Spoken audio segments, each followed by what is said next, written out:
வணக்கம் நண்பர்களே, இயற்கை நம்ம சேனலில் மீண்டும் உங்கள் கவிதா. எல்லாருமே இந்த புழுங்கல் வரகரிசி பொங்கல் எப்படி வைக்கிறதுன்னு கேட்டுனே இருந்தீங்கப்பா. இந்த வரகு அரிசி பொங்கல் சூப்பராக இருந்துச்சுப்பா. நானே எதிர்பார்க்கல, அவ்வளோ நல்லா இருந்தது.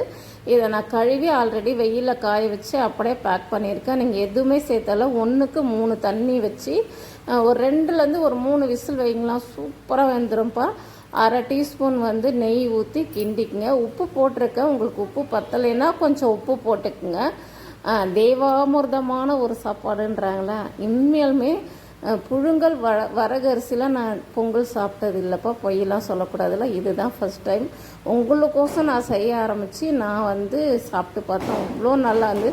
இதில் இருக்கிற பூசணி விதையாகட்டும், வெள்ளேரி விதையாகட்டும், இதில் போட்டிருக்க முந்திரி பருப்பு, அந்த ஜீரக வாசத்தினோடு எடுத்து சாப்பிடும்போது அவ்வளோ நலஞ்சுது.